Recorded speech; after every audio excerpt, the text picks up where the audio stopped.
on va ouvrir la parole de Dieu dans 1 Thessaloniciens, puis on va lire les versets 1 jusqu'à 10. Comment? 1 Thessaloniciens 1, les versets 1 jusqu'à 10, puis on va se lever pour la lecture de la parole, s'il vous plaît.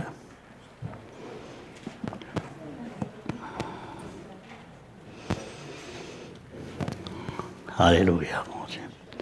Paul, Sylvain et Timothée à l'Église des Thessaloniciens, qui est en Dieu le Père et en Jésus-Christ le Seigneur, que la grâce et la paix vous soient données. Nous rendons continuellement grâce à Dieu pour vous tous, faisant mention de vous dans nos prières, nous rappelant sans cesse l'œuvre de votre foi, le travail de votre amour et la fermeté de votre espérance en notre Seigneur Jésus-Christ, devant Dieu notre Père. Nous savons, frères bien-aimés de Dieu, que vous avez été élus. Notre évangile ne vous a pas été prêché en parole seulement, mais avec puissance, avec l'Esprit Saint et avec une pleine persuasion, car vous n'ignorez pas que nous nous sommes montrés ainsi parmi vous à cause de vous. Et vous-même, vous avez été mes imitateurs et ceux du Seigneur en recevant la parole au milieu de beaucoup d'afflictions avec la joie du Saint-Esprit. En sorte que vous êtes devenus un modèle pour tous les croyants de la Macédoine et de l'Achaïe. Non seulement, en effet, la parole du Seigneur a retenti de chez vous dans la Macédoine et dans l'Achaïe, mais encore votre foi en Dieu s'est fait connaître en tout lieu de telle manière que nous n'avons pas besoin d'en parler. Car on raconte à notre sujet quel accès nous avons eu auprès de vous et comment vous vous êtes convertis à Dieu en abandonnant les idoles pour servir le Dieu vivant et vrai et pour attendre des cieux son Fils qu'il a ressuscité des morts, Jésus qui nous délivre de la colère à venir. Amen? Assoyons-nous ce matin. Et on a commencé la semaine passée à prêcher donner ce titre, « La glorieuse Église de Jésus-Christ ». Alors, dans ce passage de la parole ce matin, il y a plusieurs choses qui nous touchent. Il y a 5 points essentiels qui caractérisent la glorieuse Église. Les 3 premiers sont des vertus cardinales. Alors, une vertu cardinale, c'est un regroupement de vertus qui sont essentielles à chaque croyant, et nous les retrouvons aussi dans 1 Corinthiens 13, au verset 13, la foi, l'espérance et l'amour, mais la plus grande de ces choses, c'est l'amour. Alléluia. Oh, Dieu d'amour, merci ce matin que tu nous donnes à chacun d'entre nous d'être touchés par ta grâce, hein?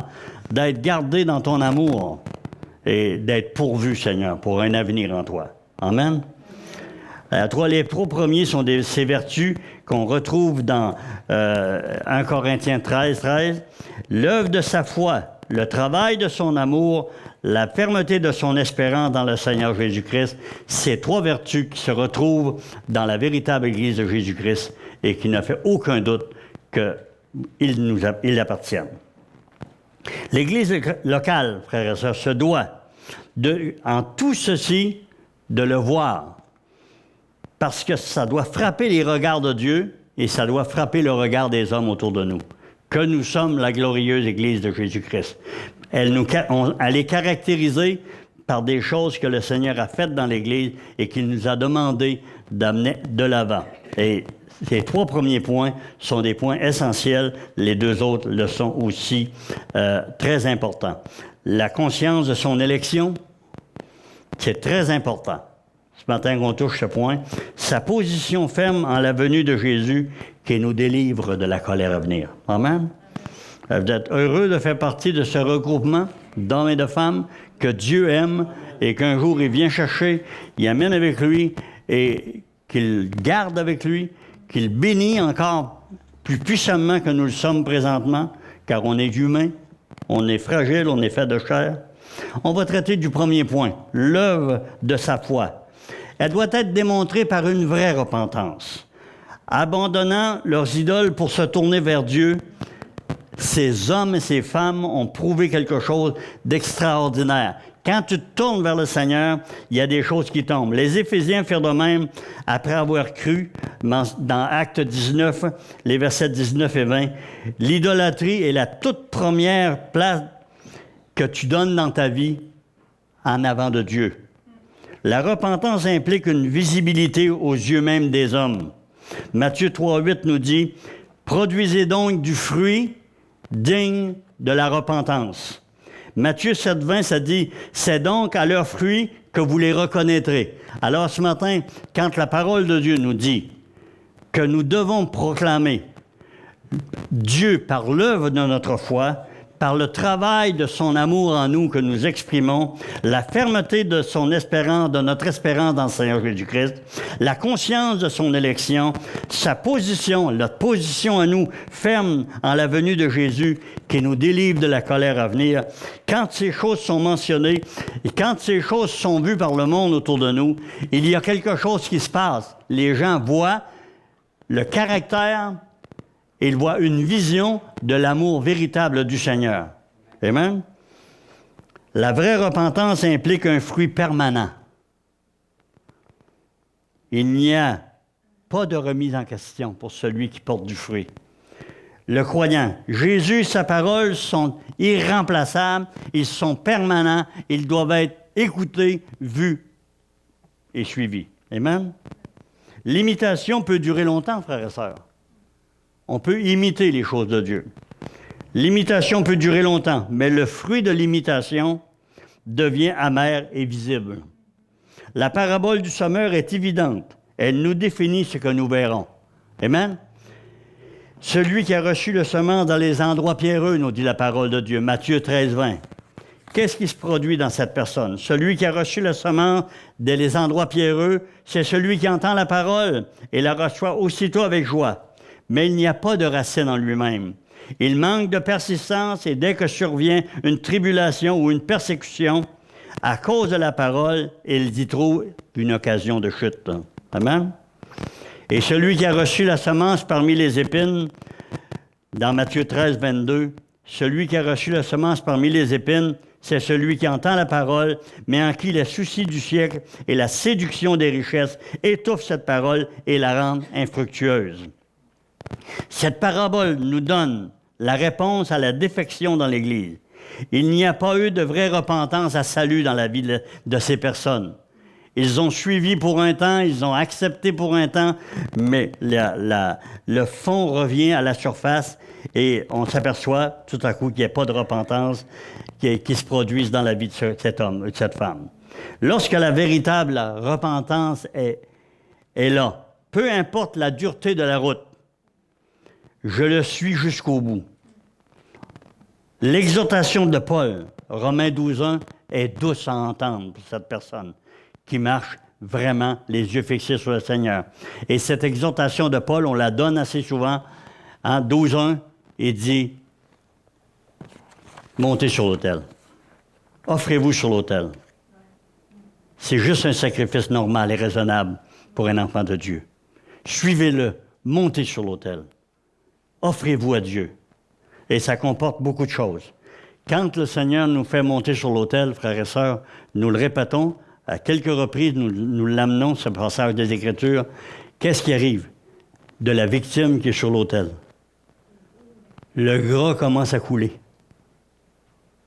Et il ne reste que la chair. La chair brûle, consumée par un feu à la gloire de Dieu. Et quand il ne reste plus rien dans la vie de cette personne, dans la vie de l'offrande qui est sur l'autel, Dieu est honoré. C'est jusqu'au bout, frères et sœurs. On est appelé à le suivre et à le servir jusqu'au bout. Amen. Alléluia, précieux Seigneur.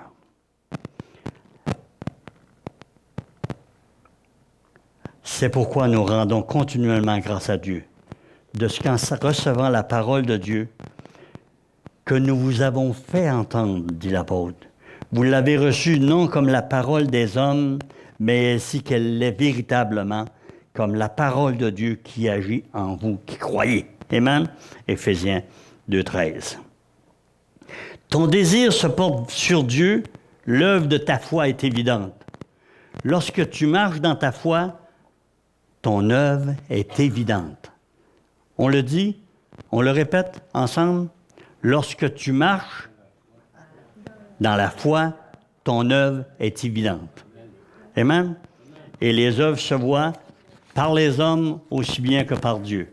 C'est quelque chose de tous les jours.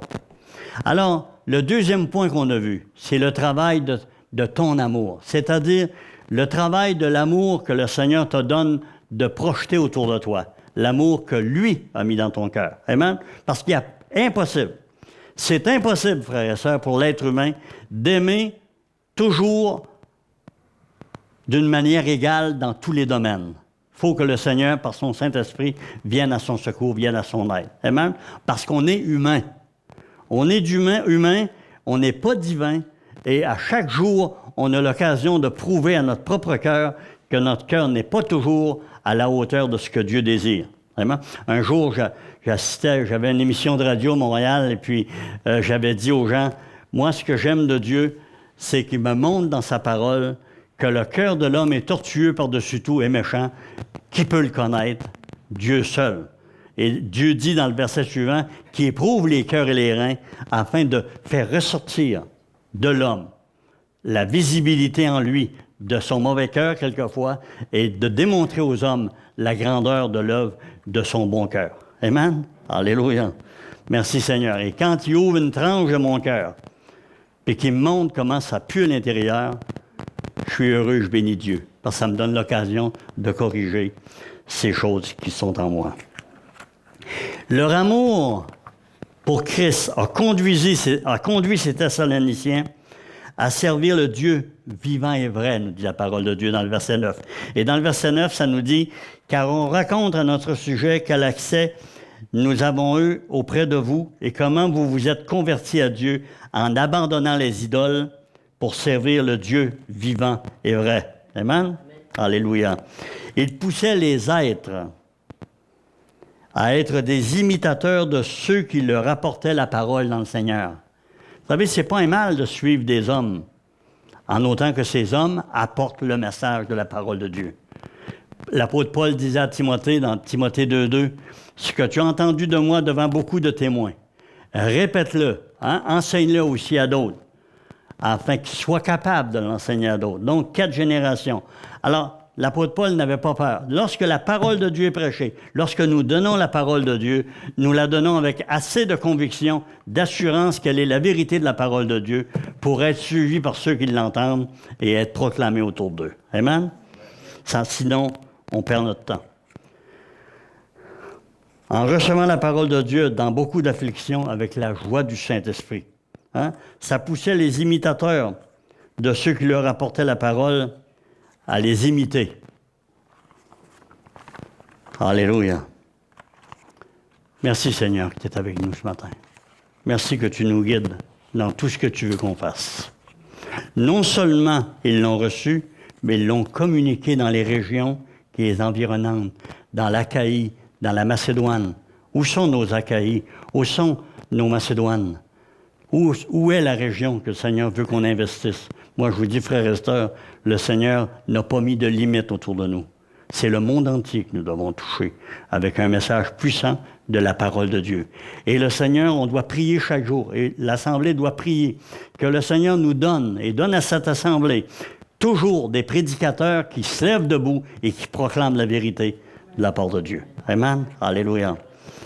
Il nous parle de leur amour pour les autres qui augmente de plus en plus. Dans le verset 3, il parle de l'amour qu'ils ont qui augmente pour les autres de plus en plus. Et ces hommes sont caractérisés par l'obéissance à Dieu dans le passage de la parole dans Jean 13, les versets 34 et 35, où le Seigneur a dit « Aimez-vous les uns les autres. À ceci, tous connaîtront que vous êtes mes disciples si vous avez de l'amour les uns pour les autres. » C'est les vertus cardinales, ce regroupement de vertus que le Seigneur a donné à son Église, qui sont proclamées à plusieurs reprises dans le Nouveau Testament, sont des passages des Écritures qui doivent nous inspirer, nous conduire à vivre à la gloire de Dieu. Amen.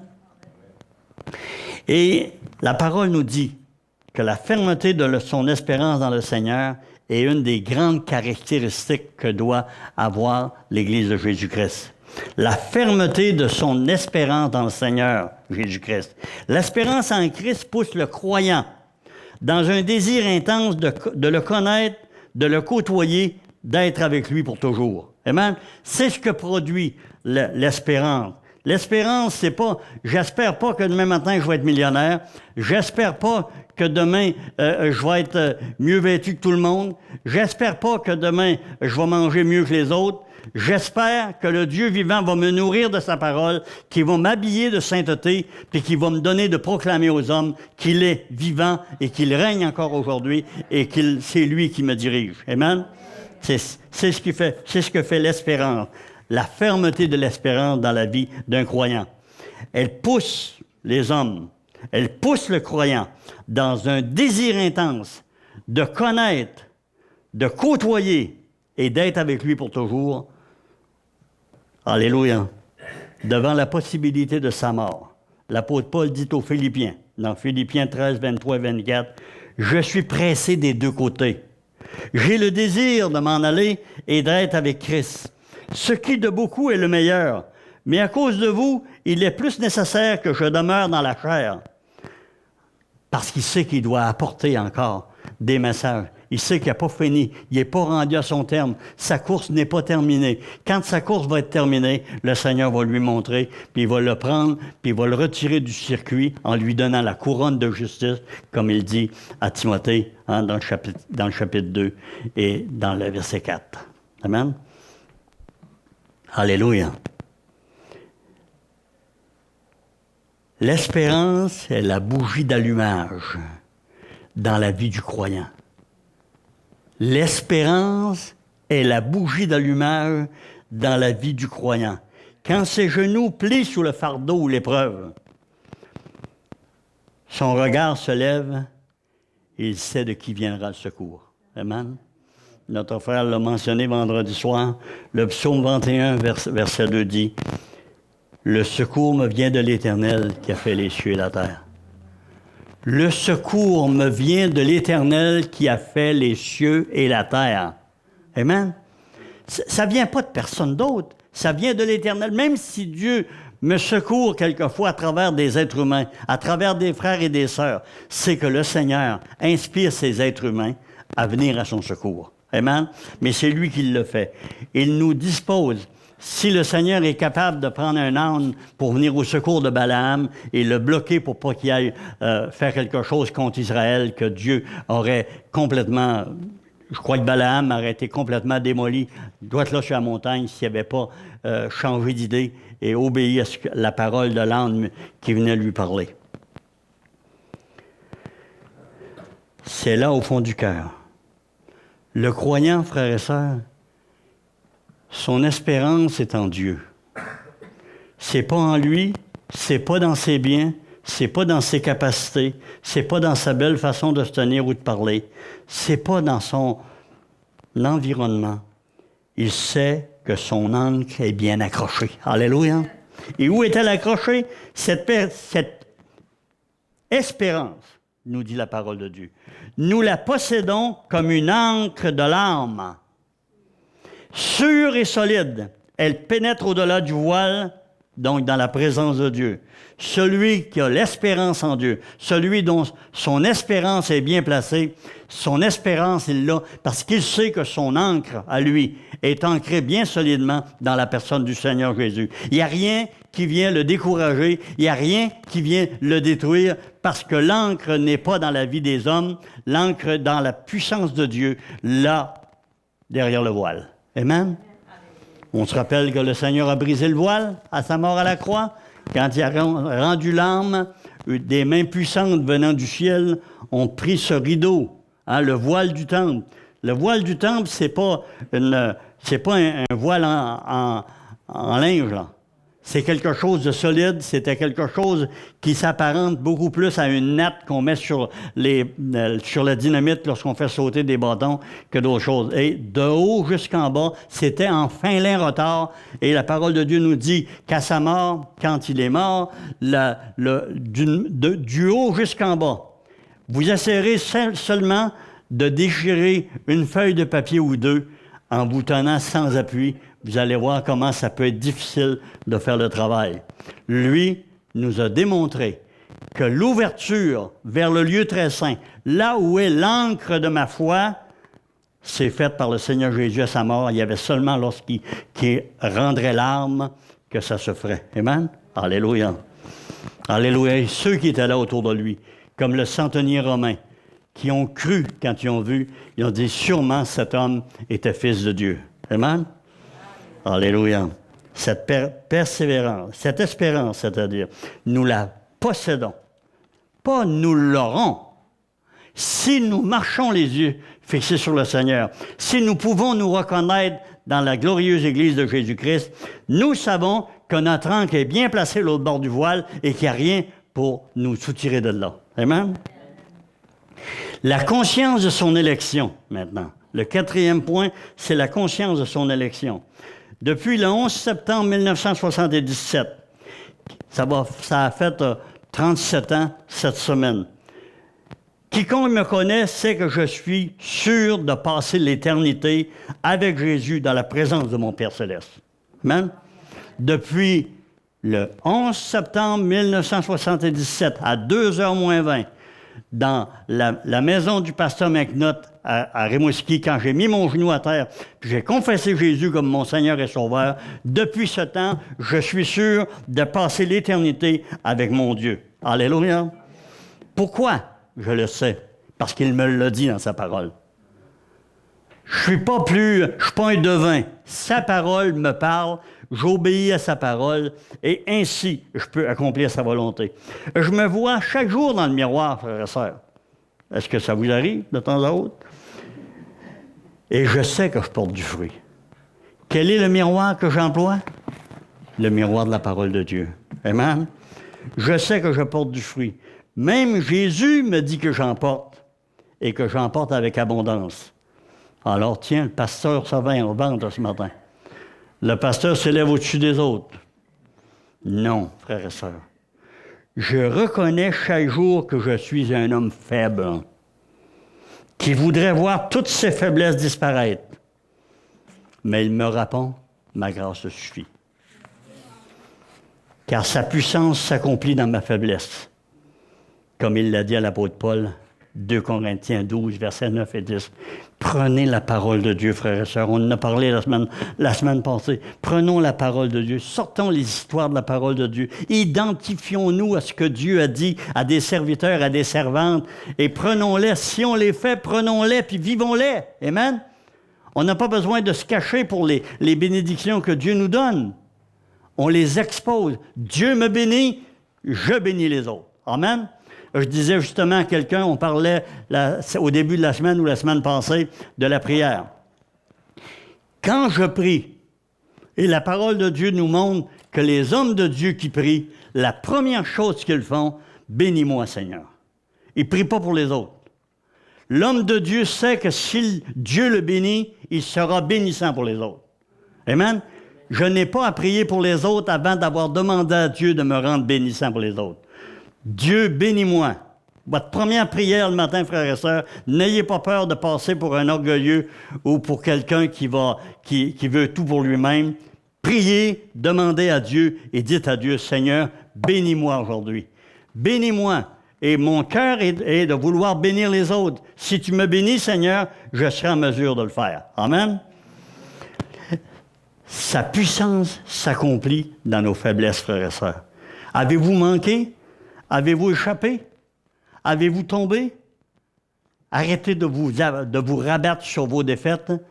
Sachez que lui, dans vos défaites, peut se glorifier en vous sortant de là, en vous aidant et en vous relevant. Hein? La parole de Dieu me montre, moi, que lorsque le Seigneur voit que j'ai tombé, il ne m'accuse pas comme Satan le fait avec des flèches. Il me prend par le coude et il me dit, je dois t'apprendre. Mais relève-toi, je t'aide. Marche en avant. Amen? Il n'y a pas de place pour en arrière dans la vie chrétienne, frères et sœurs. Il n'y a pas de place pour en arrière. C'est en avant qu'on marche. Aujourd'hui et demain. Et l'apôtre Paul disait, oubliant ce qui est en arrière, je me porte vers ce qui est en avant. Mais avez-vous remarqué qu'il y a un mot qui compte dans la vie du croyant? Il se porte vers l'avant. Il ne se laisse pas porter, il se porte vers l'avant. Il prend tous les outils de Dieu, il prend tout ce que Dieu lui donne, il prend sa parole à la lettre, et avec sa parole, il se relève, il marche vers l'avant. Amen? Satan, lui, il te lance des flèches pour te décourager, te faire tomber. jusqu'au point où tu ne pourras pas t'en relever. Mais avec le Seigneur vient avec moi. On va aller plus loin. Je suis un élu de Dieu, frères et sœurs. Je suis un élu de Dieu. Avez-vous compris? Car Jésus m'a choisi. Avez-vous compris? C'est Jésus qui m'a choisi. C'est pas moi qui l'ai choisi. C'est Jésus qui m'a choisi. Et il m'a adopté. Il a fait de moi son héritier. Il m'a rendu co-héritier avec Jésus. Jean 15, 16, Romains 8, les versets 14 à 17 sont des passages des Écritures sur lesquels ces choses sont basées. Et il y en a tellement d'autres dans la parole. Je suis inscrit dans le livre de vie, même avant la fondation du monde, me dit la parole de Dieu. Je suis inscrit. Pas je serai inscrit, je suis inscrit. Amen? Éphésiens 1, 4. En lui, Dieu nous a élus avant la fondation du monde pour que nous soyons saints et irrépréhensibles devant lui. Alléluia. C'est lui qui nous a pris dans ce que nous étions, qui nous a sortis du marasme dans lequel nous étions. Et la parole de Dieu nous dit dans l'Épître aux Romains, celui qui nous a sortis au moment où on était complètement dans le fumier, juste la tête sortie un petit peu, ne nous donnera-t-il pas toutes choses avec lui maintenant? Afin qu'on marche dans la liberté, qu'on marche dans la joie, mais qu'on marche avec assurance et qu'on marche ensemble et qu'on obéisse tout à la parole de Dieu et qu'on ait de l'amour les uns pour les autres et que la joie du Seigneur soit vue dans nos vies, dans nos visages, par la proclamation de ce que nos cœurs aiment. Amen? Alléluia. En lui, Dieu nous a élus avant la fondation du monde. Apocalypse 3,5 nous dit, « Celui qui vaincra sera vêtu de vêtements blancs, et je n'effacerai point son nom du livre de vie, mais je confesserai son nom devant mon Père et devant les anges. » Alléluia! Moi, frères et sœurs, je sais que je vais vaincre. Parce que ma bénédiction est totale. Éphésiens 1,3 dit « Béni soit Dieu, le Père de notre Seigneur Jésus-Christ, qui nous a bénis de toutes sortes de bénédictions spirituelles dans les lieux célestes en Jésus-Christ. » Alléluia. 2 Timothée 1,12. C'est aussi pour cette cause que je souffre ces choses. Mais je n'ai point honte, car je sais en qui j'ai cru, et je suis persuadé qu'il est puissant pour garder mon dépôt jusqu'à ce jour-là. On n'est pas tombé entre les mains de n'importe qui. On est tombé entre les mains du Dieu vivant. Même si je tiens compte des avertissements que le Seigneur a donnés par l'apôtre Paul pour chacun de nous, dans le livre de Timothée, dans 1 Timothée 6, 20, il dit « Ô Timothée, garde le dépôt. » Amen? Garde le dépôt. Fuyant les discours vains et profanes et les objections d'une science faussement ainsi nommée. Ne t'abandonne pas à tes propres idées. N'écoute pas n'importe qui. La parole de Dieu dit qu'il a donné 5 ministères dans Éphésiens 4. On en a parlé. Il a donné 5 ministères. Pourquoi il a donné ces ministères-là? Pour le perfectionnement des saints en vue de l'œuvre du ministère et de l'édification du corps de Christ. Et c'est ainsi que nous marcherons, non pas flottant et emportant tout vent de doctrine par la ruse des hommes, mais par la grâce de Dieu, on sera dans la persévérance constante, les yeux fixés sur lui. Amen? Alléluia. Celui qui est une même plante avec Jésus. Romains 6, 5. En effet, si nous sommes devenus une même plante avec lui par la conformité à sa mort, nous le serons aussi par la conformité à sa résurrection. Amen? La parole de Dieu nous enseigne, frères et sœurs. On sait ce matin, j'entendais des paroles sur l'enlèvement. Hein, le Seigneur vient, il vient chercher une église sans tache ni ride. Mais il ne faut pas oublier une chose, que nos taches puis nos rides, ils vont disparaître si nous nous enveloppons de la parole de Christ. Amen?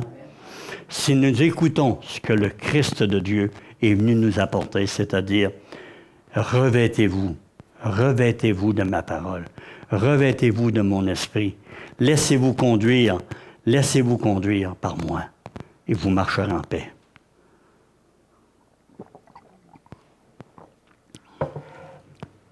Alléluia. C'était plaisant tout à l'heure, il y en a quelques-uns. Mais je voyais tout à l'heure 10 adolescents parmi nous. Et ça fait longtemps que ce n'est pas arrivé. Et je bénis Dieu pour ça. Et sachez une chose, nous vous aimons. Et nous voulons tout faire, ce qui est en notre possible, pour faire descendre la grâce de Dieu sur chacun d'entre vous. Chacun d'entre vous. Amen. Il doit y avoir de la paix, du repos, de la joie en vous. Elle doit être trouvée par tous les hommes, toutes les femmes qui vous côtoient. Alléluia. Je suis inscrit dans le livre de vie avant la fin du monde. Et tous ceux qui croient, qui ont accepté Jésus comme Seigneur et Sauveur ce matin, vous pouvez dire, moi, je sais en qui j'ai cru. Je sais en qui j'ai cru. Mais ça ne me rend pas oisif, ça me rend déterminé à écouter ce que Dieu dit et à marcher dans sa présence et dans sa puissance afin d'éviter les écueils de la vie. Timothée 1,14, garde le bon dépôt par le Saint-Esprit qui habite en nous. Amen. Garde le bon dépôt. Paul dit à Timothée, tu n'as pas la force, Timothée, pas plus que moi, pas plus que les autres, mais garde le bon dépôt. Garde-le, le bon dépôt. Laisse-le pas tomber. Par le Saint-Esprit qui habite en nous. Marchons les yeux fixés sur le Seigneur. Amen. C'est la seule et unique façon. On ne peut pas se gargariser de notre salut si on ne marche pas les yeux fixés sur lui. Amen. C'est avec l'aide du Saint-Esprit qu'on parvient à marcher. Et le 5e point était sa position ferme en la venue de Jésus qui nous délivre de la colère à venir. Hein? Le verset 10 du passage qu'on vient de lire. Pour attendre des cieux son Fils qu'il a ressuscité des morts, Jésus qui nous délivre de la colère à venir. Jésus ne nous laissera pas dans la colère à venir. Jésus nous délivre de la colère à venir. Amen? Chacun de nous, frères et sœurs, on doit marcher les yeux fixés sur le Seigneur, avoir une assurance dans notre cœur que notre Dieu nous aime et qu'il veut nous donner par le Saint-Esprit la connaissance et l'onction et l'action d'aller jusqu'au bout et de parvenir dans sa présence. Il nous a tout donné pour qu'on le réalise. Il nous a tout donné. Tout donné. Si vous vous sentez loin de Dieu, abandonné de Dieu, relevez vos manches dans la prière et dites, Seigneur, voici l'état dans lequel je me trouve aujourd'hui. Je me sens loin de toi, je me sens abandonné de toi, je me sens complètement abandonné des hommes, je me sens complètement incompris, je suis découragé. Lève tes yeux vers le Seigneur, lève tes yeux vers les montagnes où te viendra le secours, puis tu sauras que l'Éternel est puissant, qu'il est vivant et qu'il va te donner de voir en lui la source de ton bonheur, la source de ta vie. Amen. Alléluia. Oh Dieu d'amour. En lui, Dieu nous a élus avant la fondation du monde pour que nous soyons saints et répréhensibles devant lui. Amen? C'est pas d'hier notre affaire. C'est pas d'hier. On n'est pas un petit bébé qui est venu au monde et ça a été concocté en lui, là. Celui-là, il est beau. Je sais que ça va faire un beau bonhomme. Je vais le sauver. Avant la fondation du monde. Avant la fondation du monde, notre nom était écrit. Amen? Et notre position ferme en la venue du Seigneur est quelque chose qui prouve aux hommes que nous marchons avec Dieu, que nous croyons en Dieu, que nous serons toujours là à la brèche avec lui pour aider les autres, pour soutenir les autres, pour aimer les autres, même si quelquefois on se sent incapable. Amen? Même si quelquefois on se sent incapable. Parce que combien de fois, frères et sœurs, on se sent malade, incompris, rejeté, pas accepté. On est des êtres humains, on ne doit pas en avoir honte. Ayez pas honte d'être humain. Si vous êtes humain, le Seigneur peut quelque chose pour vous. Si vous êtes au-dessus de lui dans la divinité, il ne peut rien faire pour vous.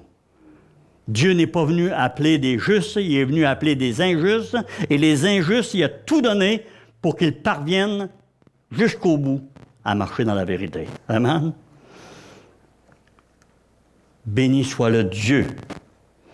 Béni soit le Dieu, le Père de notre Seigneur Jésus-Christ, qui nous a bénis en toutes sortes de bénédictions spirituelles dans les lieux célestes en Christ. Amen. Alléluia. Celui qui est une même plante avec Jésus ne craint pas la venue du Seigneur. ne crains pas la venue du Seigneur. Moi, je suis persuadé, et je ne suis pas le seul à l'être, que les enfants de Dieu n'ont aucunement à craindre d'être prêts au retour du Seigneur si leurs yeux sont sur lui. Amen. Le Seigneur nous a avertis dans la parole. Il nous le dit, à ces signes, vous reconnaîtrez que je suis prêt. Il nous donne les signes du printemps. Quand vous voyez les bourgeons qui viennent dans les arbres, vous voyez les feuilles qui commencent à sortir, vous savez que l'été est proche. Il dit, animez-vous par la pensée que j'ai des signes qui vont vous conduire à savoir que j'arrive. Soyez prêts. Mais le Seigneur, moi, il m'enseigne dans la parole, soyez prêts comme si je reviendrais aujourd'hui. Amen? Même si je revenais dans 1000 ans, soyez prêts comme si je revenais aujourd'hui. Regardez à moi. Il est vrai que la parole de Dieu nous dit dans Éphésiens 5, 27, afin de faire paraître devant lui cette glorieuse Église, sans tache ni ride, ni rien de semblable, mais sainte et irrépréhensible. Ça, c'est par sa grâce qu'on va l'obtenir. C'est par sa grâce à lui. C'est pas par nos forces. C'est pas parce que je suis fort. C'est pas parce que je prêche bien. C'est pas parce que je prie pour les malades. C'est simplement par sa pure grâce qu'un jour je serai dans sa présence. Amen? Est-ce qu'on y croit tous? Amen. Celui qui est ainsi uni avec lui ne peut être surpris de sa venue sur la nuée. C'est impossible. Noé fut divinement averti. Et il a commencé à construire l'arche. Il s'est préparé pour la venue des eaux. Lot a vu les anges venir le chercher dans la ville de Sodome et Gomorrhe. Il est venu le chercher avant le désastre, Genèse 19. Abraham intercéda pour lui, car Dieu avait dit, « Cacherai-je à Abraham ce que je vais faire? » En passant, il est important que des intercesseurs soient dans vos relations. Prenez des intercesseurs comme amis. Regardez autour de vous. Regardez s'il y a des intercesseurs, des intercessrices. Regardez autour de vous. Faites-en vos amis, car ils seront utiles au moment du combat. Ce sont les personnes les plus utiles, les intercesseurs. Les prédicateurs sont là pour donner la vérité. Les prédicateurs sont là pour lancer la parole de Dieu. Amen? Mais les intercesseurs sont là pour se tenir dans l'Église, près de chacun d'entre nous, pour gagner au trône de la grâce la bénédiction, la miséricorde de Dieu sur des êtres qui ne le méritent pas. Amen? Amen. Alléluia. Ayez des intercesseurs comme amis, c'est vraiment important. Donc, si on récapitule, frères et sœurs, la glorieuse Église de Jésus-Christ se reconnaît par l'œuvre de sa foi, le travail de son amour, par la fermeté de son espérance dans le Seigneur Jésus-Christ, la conscience de son élection, sa position ferme en la venue de Jésus qui nous délivre de la colère à venir. Amen? Alléluia, c'est important. Regardons nos vies, frères et sœurs. Regardons nos vies. Ayons pas peur de regarder nos vies. Regardons-nous dans le miroir. On se regarde pour se laver, pour se peigner, se faire la barbe, nous les hommes. On se regarde dans le miroir. Regardons-nous dans le saint miroir et laissons-le nous démontrer ce que nous sommes vraiment et qu'est-ce que nous devons changer afin d'être plus présentables encore que nous le sommes. Amen? Devant Dieu et devant les hommes. Il est là, le miroir bénissant. Il reflète exactement ce que nous sommes. Allez-y, n'ayez pas peur. Quand il vous montre quelque chose, je sais parce que je commence moi aussi à avoir quelques petites rides. Quand je les vois, moi, ça ne m'inquiète pas. Mais je sais une chose, je vois mon épouse, et je vois quand ils se regardent dans le miroir, ils voient certaines petites rides, ils produisent des choses pour essayer de les enlever. Amen? Et la parole de Dieu nous montre que dans notre vie, on a de ces rides qui, quelquefois, sont un peu profondes, mais elles nous donnent exactement le message pour les faire disparaître. Amen? C'est encore mieux qu'un miroir humain, ça. Parce que le miroir te donne ce qu'il est nécessaire pour que tes rides disparaissent spirituellement. Que Dieu nous bénisse tous, frères et sœurs. Que Dieu nous bénisse tous en nous démontrant qu'il nous aime jour après jour. Que sa parole vienne pénétrer nos cœurs et qu'elle nous donne de produire ces vertus que nous venons de mentionner, qui sont nécessaires à l'Église.